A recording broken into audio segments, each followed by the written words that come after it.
So hey friends, welcome back to my channel once again. और इस video में हम देखने वाले हैं बीएससी नर्सिंग एंट्रेंस एग्ज़ाम्स 2022 का क्वेश्चंस पेपर, जिसमें हम जो पार्ट देखेंगे, जो बायोलॉजी सेक्शंस के क्वेश्चंस हम यहाँ पे देखने वाले हैं। लास्ट जो वीडियो मैंने अपलोड करी थी उसमें हमने जो नर्सिंग एप्टीट्यूड के क्वेश्चन देखे थे 2022 का जो एंट्रेंस एग्ज़ाम्स हुआ था, उसमें किस तरीके के जो है नर्सिंग एप्टीट्यूड के क्वेश्चंस पूछे गए थे। उत्तराखंड HNB मेडिकल यूनिवर्सिटी का एंट्रेंस एग्ज़ाम्स 2022 का बीएससी नर्सिंग का पेपर ये है। अब क्वेश्चंस देखते हैं। इसमें देखिए 21 क्वेश्चंस है कि the productions of gametes by the parents, formations of zygote, the F1 and F2 plants can be understood from A diagram card. यानी जनकों द्वारा युग्मकों का उत्पादन, युग्मज का निर्माण और F1 और F2 पादपों को निम्नलिखित में से किस चित्र द्वारा समझा जा सकता है। तो इसको समझा जा सकता है पैनेट स्क्वायर के द्वारा, पैनेट वर्क के द्वारा। ठीक है, तो ऑप्शन सी इसका जो है राइट आंसर हो जाएगा। क्वेश्चन नंबर 22 देखिए। DNA stands on a gel stand with ethidium bromide when view under ultraviolet radiations appear as. यानी कि जेल पर रखे इथिडियम ब्रोमाइड से जब अभिरंजित DNA रज्जुकों को जब UV विकिरण के अंतर्गत देखा जाता है तब वो कैसे दिखते हैं। तो वो जो दिखते हैं वो ब्राइट ऑरेंज बैंड के दिखते हैं, चमकीली नारंगी पट्टियाँ वो उनकी दिखती है। अगला क्वेश्चन देखिए। Plants follow different pathway in response to environments or phases of life to form different kinds of structures. This ability is called। यानी कि पर्यावरण के प्रत्युत्तर में पादप विभिन्न पथों का अनुसरण करते हैं या विभिन्न प्रकार की संरचनाओं के निर्माण के लिए विभिन्न अवस्थाओं का अनुसरण करते हैं। इस क्षमता को क्या कहा जाता है? तो इस क्षमता को कहा जाता है प्लास्टिसिटी। अगर हिंदी में इसका आप देखेंगे तो सुगठता इसको कहते हैं, प्लास्टिसिटी इसको इंग्लिश में कहते हैं। 24 क्वेश्चन हम देख लेंगे। A typical angiosperm embryo sac at maturity is. ठीक है, तो परिपक्व अवस्था में एक प्रारूपी आवर्तबीजी भ्रूणकोश निम्नलिखित में से कौन सा होता है। 4 ऑप्शंस दिए रहेंगे आपके पास में। करेक्ट आंसर है 7 न्यूक्लियट। 24 का हो गया 8 न्यूक्लियट 7 सेल्स। ठीक है, तो ये हो जाएगा 8 केंद्रीय क्रिया 7 कोशिकीय, 8 न्यूक्लियट 7 सेल्स। ये क्वेश्चंस मैंने टेलीग्राम पे भी आपको दिया था, वहाँ पे भी आपने देखा होगा, पोल आपने किया होगा। तो जिनका राइट आंसर है वो अच्छी बात है, जिनका जो है गलत आंसर है तो उनके लिए कि उनका जो करेक्ट आंसर हो जाएगा ऑप्शन से हो जाएगा 8 न्यूक्लियट 7 सेल्स, 8 केंद्रीय क्रिया 7 कोशिकीय। ठीक है, अगला क्वेश्चन देखिए 25।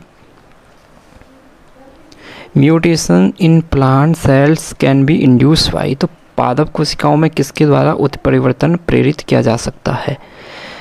तो ये किया जाता है गामा रेज के द्वारा।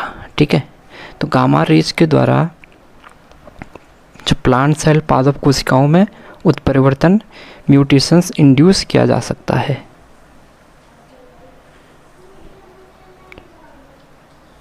तो 26 क्वेश्चंस देख लेंगे। The fruit fly has 8 chromosomes, 2n in each cells during interphase of mitosis. If the number of chromosome at G1 phase is 8, what would be the number of chromosome after S phase?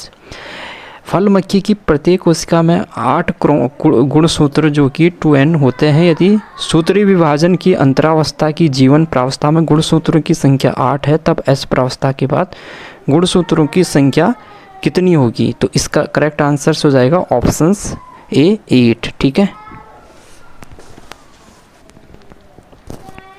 अगला question हम 27 question हम यहाँ पे देख लेंगे कि the factor that leads to founder effect in a population is.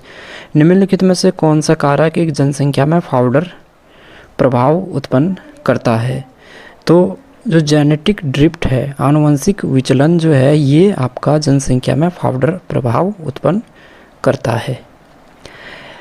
28 question देखेंगे। Which of the following are not secondary metabolites in plants. यानी कि इनमें से कौन सा पादपों में द्वितीयक उपापचयी नहीं है, सेकेंडरी मेटाबोलाइट नहीं है। तो एमिनो एसिड एंड ग्लूकोज। ठीक है, एमिनो एसिड एंड ग्लूकोज ये सेकेंडरी मेटाबोलाइट नहीं है। 29 क्वेश्चन देखिए। The site of perceptions of light in plants during photoperiodism।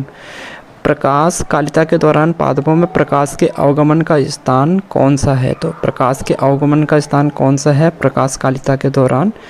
तो लीफ इसका करेक्ट आंसर हो जाएगा, पत्ती। ठीक है।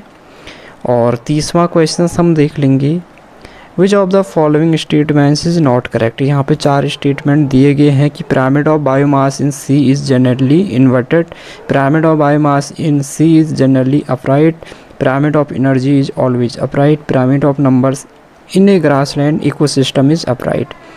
तो यहाँ पे 4 ऑप्शन दिए गए हैं। इन चारों में से जो आपका राइट आंसर रहेगा, करेक्ट आंसर रहेगा, ऑप्शंस भी रहेगा कि समुद्र में जीव भार का जो पिरामिड साधारणतः सीधा होता है। Pyramid of biomass in sea is generally upright. ठीक है। 31 क्वेश्चन हम यहाँ पे देख लेंगे, during the purification process for recombinant DNA technology additions of chill ethanol precipitate out. ठीक है।